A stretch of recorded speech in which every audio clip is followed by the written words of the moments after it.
ہر ادارہ اپنا اپنا کام کرے. بالکل ٹھیک ہے, یہ بات آپ کی درست ہے. ویسے اگر کوئی دیگر آئین کے اندر کوئی کانسیپٹ نہیں ہے ہائبرڈ نظام کا, یہ بالکل آپ نے درست بات کی ہے. سندھ صاحب خود ایک وکیل ہیں, کانسٹیٹیوشن کو سمجھتے ہیں. میں جو میرے ساتھ جناب رانا صاحب موجود ہیں وہ خود بیرسٹر ہے, خود آئین اور قانون کو بڑی اچھی طرح سمجھتے ہیں. رائے صاحب اس کی تو کوئی گنجائش نہیں ہے, یہ تو آپ بھی مانیں گے, لیکن اگر تحریک انصاف کہہ رہی ہے ہم اپنی پالیسی پہ ہم تو شرمندہ بھی ہیں, ہم معافی بھی مانگ چکے ہیں اگر ہم نے ماضی میں کچھ کہا تھا. آج آپ بہت خوش ہیں اس نظام کے اوپر اور جیسے یہ چل رہا ہے. وزیر اعظم صاحب نے کہا کہ بہترین ہے اور ایک پیج ہے اور بڑی اس میں ترقی مل رہی ہے, لیکن جو اس سے قباحتیں پیدا ہو رہی ہیں جس طرح عوان صاحب نے فرمایا, ان کو آپ ایڈریس نہیں کر رہے یا شاید محسوس بھی نہیں کر رہے. دیکھیے بات یہ ہے کہ جہاں تک غلطی کا احساس ہو جانا, غلطی کو مان لینا, اس کو تسلیم کر لینا, یہ ایک بہت اچھا عمل ہے. آگے چلتے ہیں تو جہاں تک ریاست کے معاملات ہیں, ریاست کو آگے لے کے چلنے کے معاملات ہیں, ریاست کے تمام اداروں کا آپس میں باہمی تعاون ہے, اگر وہ اچھا ہے تو اس کے اوپر بھی میرے خیال سے اختلاف ایک جمہوری شخصیت کو مناسب زیب نہیں دیتا. کیونکہ جب بھی آپ ادارے آپس میں اگر ایک اچھے پیج پہ چل رہے ہیں, چاہے وہ ہماری عدلیہ ہے, چاہے ہماری افواج ہیں, چاہے ہمارا ایگزیکٹو ہے, چاہے ہمارا پارلیمان ہے, اور ایک اچھا ورکنگ ریلیشن ہے, پاکستان کی جو سکسیس ہے وہ صرف اسی صورت میں ہے کہ پاکستان جو ہے اس کے تمام ادارے آپس میں سیم پیج اور سیم ورڈ پہ ہوں. تو اگر تو یہ ہوتا ہے, اور یہ پاکستان کی خوش قسمتی ہے کہ پاکستان کی اگر یہی ایکویشن, اور ایک اہم بات جو وزیر اعظم شہباز شریف صاحب نے کی, انہوں نے کہا کہ موجودہ صورتحال اور آنے والے مستقبل میں بھی اداروں اور حکومتوں میں اس طرح کا تعاون ہونا چاہیے. بھلے کل جس کی بھی حکومت آئے, جو بھی اقتدار میں آئے, لیکن اداروں کے بیچ میں جو اعتماد کا ماحول اب ہے, یہی اگر ماحول قائم رہے گا تو ہمارے جو دشمن عناصر ہیں ان کو مواقع نہیں ملیں گے کہ وہ پاکستان کے اداروں کے بیچ میں اختلافات کھڑے کر کے اپنے مفادات جو ہیں وہ حاصل کریں اور پاکستان کی اندرونی اور بیرونی سرحدوں کو نقصان پہنچائیں. تو یہ تو ایک بہت اچھا عمل ہے اور اس کو ہمیں اپریشیٹ بھی کرنا چاہیے, اس کو آگے بھی لے کے چلنا چاہیے. اور جہاں تک ابھی ایک پوری ریجنل پالیٹکس ہے, آپ یہ بھی غور سے دیکھیں کہ ہماری ریجنل پالیٹکس کے بیچ میں جنگیں اور جس قسم کے صورتحال پیدا ہوئے, جنگی صورتحال ہمارے تمام ہمسایہ ممالک اور اس پورے خطے میں نظر آ رہے ہیں. تو اس کے بیچ میں ایک بڑی بظاہر سی بات ہے کہ جو ہماری اداروں میں سے جو افواج کا ادارہ ہے اس کا ایک رول بڑا اہم جو ہے, اور خاص طور پہ جنگ جیتنے کے بعد انڈیا سے وہ سامنے آیا ہے. تو جب یہ رول بھی اس طرح سامنے آیا ہے تو اس کے بعد ایک انہوں نے خطے میں جہاں پر صلح کی کوشش ہو سکتی تھی, پہلے بات صلح کی ممالک کو سمجھایا بھی, ہمارے عسکری اداروں نے ہمارے سیاسی اداروں کو بہت اچھے طریقے سے اسسٹ کیا. ہمارے وزیر اعظم پاکستان کو جو صورتحال وار روم سے لے کے جو ریجنل کانفلکٹس تھے ان کے اوپر بھی جہاں تک بریف کیا گیا, ایک بڑی آنیسٹ اور بڑی اچھی ایڈوائس دی. بٹ رائن صاحب مسئلہ یہ ہے نا کہ یہ آپ کی جو فیصلے اچھے ہوئے, ڈومیسٹک جو ایشو ہے ایٹ ہینڈ, جو آپ کا ملک کے اندر اس وقت کی صورتحال ہے, ایک سیاسی بحران ہے, اس کا تو کوئی حل نہیں ہے, اور آج بھی وہ تفریق وہ جگہ اپنی جگہ موجود ہے. میں آپ کو ایک مثال بڑی چھوٹی سی دے دیتا ہوں کہ پاکستان تحریک انصاف کی جو پرنسپل کمپلینٹ ہے وہ یہ کہ جی ہمارا تو جی مینڈیٹ ہی چوری ہوا ہے, اور ہمارا 2024 کے انتخابات میں بڑی ٹھیک ٹھاک قسم کی دھاندلی ہوئی ہے. اب مسئلہ یہ ہے کہ اشاروں کناروں میں یہ باتیں اب آپ کے اتحادی بھی کرتے ہیں. اب جو صوبائی وزیر اطلاعات ہیں سندھ کے, انہوں نے بھی اس کے حوالے سے ریسنٹلی کچھ فرمایا, اور وہ بھی ریکارڈ پر ہے. اب وہ آپ کے اتحادی ہیں وفاق کے اندر, بے شک وہ منسٹریاں نہ لیں, سب کچھ نہ لیں, لیکن اشاروں کناروں میں تو وہ ساری باتیں ہو جاتی ہیں. اب جو انہوں نے فرمایا ذرا وہ بھی سن لیجئے. الیکشن کے رزلٹ 2024 کے سب کو پتا ہے کہ کون سے صوبے کے کیا حالات, مجھے اس پہ بھی بولنے کی ضرورت نہیں ہے. سب کو پتا ہے الیکشن کے رزلٹ 2024 کے سندھ کے کیا تھے, باقی جگہوں پہ کیا تھے. فیصلہ عوام نے کرنا ہوتا ہے. اگر سندھ کے حالات کا کمپیریزن کسی نے کرنا ہے تو الیکشن رزلٹ سے کر لیں. سندھ کے عوام نے کس کو مینڈیٹ دیا, پنجاب کے عوام نے کس کو مینڈیٹ دیا, باقی سب جگہ پہ کیا ہوا, تو میں اس پہ زیادہ کمنٹ نہیں کروں گا. انہوں نے کہا باقی سب جگہ پر کیا ہوا میں اس پہ کمنٹ نہیں کروں گا. تو وہ ایک قسم کے آپ کے اتحادی بھی آپ کہتے ہیں کہ آپ کو کوئی مینڈیٹ نہیں ملا, مطلب جو جس پر آپ بیٹھے ہوئے ہیں یہ زبردستی کا مینڈیٹ ہے. وہ وہی بات جو پاکستان تحریک انصاف کے دوست کرتے ہیں وہ اب آپ کے اتحادی بھی اشاروں کناروں پہ آپ سے بات کرتے ہیں اسی حوالے سے. دیکھیں جہاں تک کسی کے بات کرنے کی بات ہے تو بات اگر میں بھی کروں تو کراچی کا تو جو الیکشنز کے نتائج کے بعد گفتگو اور جو معاملات وہاں پہ لوگوں کی طرف سے سامنے آئے کراچی کی صورتحال اور باقی جو آس پاس کے ان کے حلقے تھے اس صورتحال کے اوپر میرے پاس بھی بڑی گفتگو ہے اور ہم بھی بڑے دلائل دے سکتے ہیں کہ وہاں پر جو مینڈیٹ تھا وہ کس طرح لیا گیا. بلکہ اسے ماضی میں بھی چلے جائیں تو ماضی میں بھی جو مینڈیٹ جو وہاں پر لیا گیا وہ کس طرح لیا گیا وہ بھی سب کو پتہ ہے کہ وہاں پہ مینڈیٹ جس طریقے سے بھی حاصل ہوا, مینڈیٹ کس طریقے سے آتا تھا, کس طریقے سے معاملات کو آگے چلایا جاتا تھا, مینجمنٹ جو تھی سسٹم کی اور وہ مینجمنٹ سسٹم جو تھا وہ کیا سسٹم تھا اور وہ کس طرح سسٹم چلتا ہے. یہ آج سے تو نہیں, میرے خیال سے تو وہاں پہ پھر 15 سال سے یہ سسٹم. ذرا احتیاط کیجئے گا آپ کے کچھ اتحادی افینڈ نہ ہو جائیں اس سے. پیپلز پارٹی کے علاوہ بھی کچھ آپ کے اتحادی ہیں جو کراچی سے ہیں وہ افینڈ نہ ہو جائیں.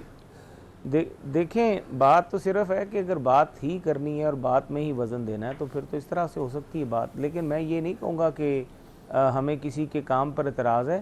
مسئلہ جو مسائل کھڑے ہیں وہ مسائل ہیں کام کرنے کے. اگر ہم کام کر رہے ہیں تو ہمارے کام اپنی جگہ پر ہیں, آپ بھی محنت کریں. ایک بچے کا واقعہ سناتا ہوں نا, وہ کلاس میں ایک بچہ تھا تو اس نے استاد نے کہا کہ کسی کو تنگ کیے بغیر پریشان کیے بغیر, وہ ایک لکیروں والا واقعہ نا کہ ایک لکیر اس نے کہا مٹائے بغیر اس کو چھوٹا کر دو, دوسرا بچہ اٹھا اس نے اسے بڑی لکیر کھینچ دی. تو صوبوں کو کام اس طرح کرنا چاہیے بجائے کہ وہ پرائمری اسکول کے بچوں کی طرح تھوڑا بہت اگر ہم ایک دوسرے کے ساتھ لیگ پولنگ کریں تو اس کے اوپر مناسب نہیں ہے. کام کریں, عوام کو ڈیلیور کریں. کوئی بھی صوبہ کام کر رہا ہے تو آپ اس صوبے کی عوام کی کام کرنے کا جو معاملہ ہے اس کی رسپیکٹ کریں. اور اگر اس کے کام میں آپ کو اختلاف نظر آ رہا ہے تو ٹھیک ہے, آپ جب وقت تھا یا جب بینیفٹ لینے کی بات ہوتی ہے تو اس وقت تو ہم تمام آئینی عہدے مانگ لیتے ہیں. تو جب بینیفٹ لینے کی بات نکل جاتی ہے تو اس وقت ہم آئینی عہدے لے کے بھی پھر ہم کہتے ہیں کہ ہم مینڈیٹ کس طرح, تو یہ مینڈیٹ انہی آئینی عہدے جو ہیں یہ اسی مینڈیٹ کی پیداوار ہے نا. پھر یہ ساری چیزیں تول کے بولنا چاہیے. شفقت امان صاحب یہ فرمائیے گا, جس طرح کی گفتگو میں نے شروع میں آپ کو وزیر اعظم صاحب کی سنوائی, جو باتیں ہمارے بھائی محسن راجہ صاحب کر رہے ہیں, سیدھی سی بات ہے, آپ نے کہا غلطیوں سے سیکھنا چاہیے اور آپ اپنی غلطیوں سے سیکھ بیٹھے ہیں جو جس طرح آپ نے فرمایا. لیکن یہاں کچھ بدلتا ہوا نظر نہیں آ رہا. ملاقاتیں, گنڈا پور صاحب عمران خان صاحب کے پاس چلے گئے, ان کی فیملی ان کے پاس چلی گئی, کوئی مٹیریل چینج آپ کو نظر نہیں آتا. اور جو اس وقت گلوبل چینجز ہو رہے ہیں ان میں تو حکومت بڑی کمفرٹیبل پوزیشن میں ہے. تو آپ کے پاس سیاسی طریقہ کار کیا ہے اس حکومت کو کمزور کرنے کا یا عمران خان صاحب کو کم از کم ان کی رہائی کروانے کا؟ دیکھیں سب سے بڑا کمزور کرنے کا طریقہ وہ ہے کہ جس طرح خان صاحب جیل میں بیٹھے ہوئے جیل کاٹ رہے ہیں. خان صاحب کا اندر ہونا ہی اس سارے نظام کو کمزور کرنے کے لیے کافی ہے. باقی دیکھیں ہم کوئی ملیٹنٹ تو نہیں ہیں, ہم ایک پولیٹیکل ورکر ہیں اور ہم پولیٹیکل جدوجہد پہ یقین رکھتے ہیں. ہم اپنی اس پولیٹیکل جدوجہد کو جاری رکھیں گے. ہماری لڑائی بہت بڑی ہے. یہ آئین اور قانون کی لڑائی, یہ سول سپرمیسی کی لڑائی, یہ اتنی چھوٹی لڑائی نہیں ہے. یہ 80 سالوں کا معاملہ ہے. یہ کوئی 2-4 سالوں کی بات نہیں ہے. یہ اس ملک میں کبھی بھی سول سپرمیسی نہیں رہی. اب دیکھیں ہم لڑائی لڑ رہے ہیں سول سپرمیسی کے لیے, تو وہ ایک بہت بڑی لڑائی ہے. اس ملک میں آئین کے ساتھ جو کچھ کھلواڑ کیا گیا ہمیشہ, اور جب بھی کوئی آیا اس نے آئین کو کبھی ان ابینس کر دیا اور کبھی اس میں اپنی مرضی کی ترامیم کر لیں, اور ایک 26ویں ترمیم آپ کے سامنے ہے جیسے. تو اس لیے یہ کوئی عام لڑائی نہیں ہے, یہ بہت بڑی لڑائی ہے. اس کے لیے ہمارا جگرا بھی بہت بڑا ہے اور ہم بہت لمبے عرصے کے لیے اپنی جدوجہد کی تیاری کر کے آئے ہیں. یہ کوئی دنوں کی بات نہیں ہے کہ ہم 2 دن میں مایوس ہو جائیں, ہم 2 مہینوں میں مایوس ہو جائیں. ہم انشاءاللہ تعالی اپنی یہ پولیٹیکل سٹرگل اس وقت تک جاری رکھیں گے جب تک ملک میں سول سپرمیسی نہیں آ جاتی اور جب تک رول آف لا نہیں آ جاتا. مطلب لیکن اس کے لیے سیاسی جدوجہد کیا ہے, طریقہ کار کیا ہے آپ کے پاس؟ میری بات سنیں جی. ہمارے پاس طریقہ کار ان آرمڈ نہتے ہو کر اپنی پولیٹیکل جدوجہد ہے. اور یہی ہماری پولیٹیکل جدوجہد انشاءاللہ تعالیٰ ایک رنگ لے کے آئے گی. اور میں آپ کو پہلے بات کے شروع میں بتا چکا ہوں کہ جس طرح عمران خان صاحب ڈٹ کے اندر بیٹھے ہوئے ہیں, یہ آپ دیکھیں گے کہ یہ تبدیلی آئے گی. اور عمران خان صاحب کا یہ جو جیل کاٹنا ہے اور عمران خان کا یہ جو سٹیمنا ہے, یہ اس قوم کے لیے انشاءاللہ تعالیٰ بہت زیادہ فروٹفل ہوگا. اور اس وقت دور نہیں جب اس ملک میں سول سپرمیسی بھی ہوگی اور اس ملک میں آئین اور قانون بھی اپنی اصلی صورت میں بحال ہوگا. اس کے بعد تو نہ کسی کا مینڈیٹ چوری ہوا کرے گا اور نہ ہی کوئی جیلوں میں 10-10 سال سزائیں ججز سنائیں گے ان کو لکھ لکھائی سزائیں جس طرح وہ سنا رہے ہیں. ایسا پھر نہیں ہوگا اگر یہ دو معاملات ہو جاتے ہیں. اچھا رائن صاحب, ٹورڈز دی اینڈ ایک مجھے صرف اس کا جواب ضرور دے دیجیے گا. عمران خان صاحب تاریخ رقم کر رہے ہیں جیل میں بیٹھ کے اور وہ ڈٹ کے جیل کاٹ رہے ہیں. یہ تاریخ سیاسی طور پر تو ان کو بڑا فائدہ دے گی, وہ ان کی پوزیشن مضبوط ہو رہی ہے. انہوں نے کسی سے ڈیل نہیں کی, باہر نہیں نکلے, معافی طلب نہیں کی, معافی مانگی نہیں ہے, جو کہ بہت دفعہ کہا گیا ہے کہ صدقے دل سے معافی مانگے. انہوں نے معافی مانگی نہیں. تو سیاسی طور پر جس طرح عوان صاحب فرما رہے ہیں, سول سپریمیسی کے لیے ان کی یہ جو ساری جدوجہد ہے یہ بڑے کارآمد ثابت ہوگی. دیکھیے اگر یہ وہ سمجھتے ہیں کارآمد ہے تو ٹھیک ہے, ہم تو اس کے بارے میں کچھ نہیں, یہ تو ان کا اپنا ایک پولیٹیکل تھاٹ پروسیس ہے. اور میں تو یہ سمجھتا ہوں کہ جہاں تک ہمارا حکومت کا جو چلنے کا عمل ہے, پاکستان کا آگے بڑھنے کا عمل ہے, پاکستان کا اقوام عالم میں پاکستان کی صورتحال سماجی, سیاسی, معاشی, وہ ہر چیز بہترین سمت میں جا رہی ہے. جہاں تک ان کی اپنی معافی وہ مانگ چکے ہیں, غلطیوں کا سوال پیدا ہوتا ہے, میرا خیال سے عدالتیں اور فورم موجود ہیں تو ان کے دروازے کھٹکھٹائیں اور جو بھی عدالت فیصلہ کرے اس پہ تو سارے منوان اس کو تسلیم کریں گے. لیکن جہاں تک ہمارا سوال اٹھتا ہے, ہم تو پاکستان کی عوام کی خدمت کا جو سفر ہے اس کو رواں دواں لے کے چل رہے ہیں. اور ہمیں تو یہی امید ہے کہ انشاءاللہ تعالیٰ پاکستان جس طرح اقوام عالم میں ایک عالمی قوت بن کے ابھرا ہے, اسی طرح معاشی قوت بن کے بھی ابھرے گا. اور پاکستان کی عوام کے جو مسائل موجودہ ہیں انشاءاللہ تعالیٰ وہ بہت جلد جو ہے اس میں بہتری آئے گی اور عوام خوشحالی کی طرف جائے گی. اور پاکستان کے تمام جو ہمارے لوگ معاشرے سے تعلق رکھنے والے لوگ ہیں, سماجی, سیاسی, ہر ایک جو ہے وہ بہتری کی طرف جائے گا اور اسٹیبلٹی جو ہے وہ بھی اس ریجن میں جلد آئے گی. اور انشاءاللہ ہم یہی توقع کرتے ہیں کہ جو پاکستان ہے اور پاکستان کی جو عوام ہے انشاءاللہ تعالیٰ وہ مستقبل اس کا روشن ہمیں نظر آ رہا ہے. ٹھیک, بہت شکریہ جناب شفقت امان صاحب کا, اور جناب محسن شاہ نواز رانے صاحب ہمارے ساتھ موجود تھے. میچ ہم تینوں ہار گئے بھارت سے, کرکٹ کنٹروورسی بھی ہمارے سامنے آئی, سیاسی رنگ دے دیا گیا. ایک ایسا گیم جس کو جنٹلمنز گیم کہا جاتا ہے, اس میں بھارت کی کتنی کنٹریبیوشن ہے, بی سی سی آئی کی کنٹریبیوشن ہے, ہماری پوزیشن کتنی درست ثابت ہوئی, اور جو اے سی سی کے صدر ہیں اور پاکستان کرکٹ بورڈ کے چیئرمین محسن نقوی صاحب, ان کی پوزیشن کتنی درست ثابت ہوئی, اس پہ بھی بات کریں گے. لیکن اوبویسلی ہماری جو ایک کھیل کے اندر نااہلی تھی وہ بھی دیکھنے سے تعلق رکھتی ہے. اور ہم یہ کہہ سکتے ہیں کہ نہیں بس گیم تھا, بیٹ پیچ چل رہا ہے, یا کچھ واقعی غلطی تھی. ہمارے ساتھ موجود ہیں جناب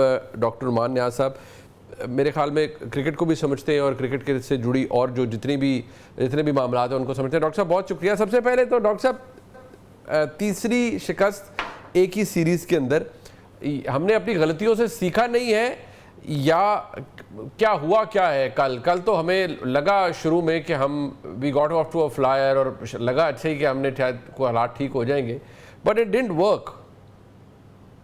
منیب, سب سے پہلے تو it's always a pleasure talking to you. یار یہ جو کل اگر آپ خدا نہ خواستہ میں اتنی بڑی بات کرنے لگا ہوں, اگر آپ جیت جاتے تو آپ اور بے حال ہو جاتے. میں نے آپ کو پہلے بھی کہا تھا آپ کے شوز میں کہ آپ کی جو کرکٹ ہے وہ ٹوٹلی ارریلیونٹ ہے. جو اسٹرانگ ٹیمز ہوتی ہیں وہ آن دا ڈے میریکل پہ یا ایک آدھے کلیپس پہ بلیو نہیں کرتی. اب اگر آپ انڈیا کا ایگزامپل لو, جو کہ میری کرکٹ وائز تو بہت مجھے پسند ہے, لیکن انفارچونیٹلی جس قسم کی انہوں نے حرکات کی ہیں وہ بعد میں بات کریں گے. In the last 40 T20 internationals in 18 months they have won 37. نومبر 2022 سے لے کے اور کل تک وہ کسی بھی گلوبل ٹورنامنٹ میں, یعنی کہ ایشیا کپ اور آئی سی سی کے T20 ٹورنامنٹس میں کوئی میچ بھی نہیں ہارے. اور یہ وہ ٹیم تھی جہاں پہ یشسوی جیسوال کو انہوں نے نہیں سلیکٹ کیا کیونکہ انہوں نے جو ہے آپ کا شبھمن گل اس کو اکاموڈیٹ کرنا تھا. پھر اس کی وجہ سے سنجو سیمسن جو ہے وہ ایک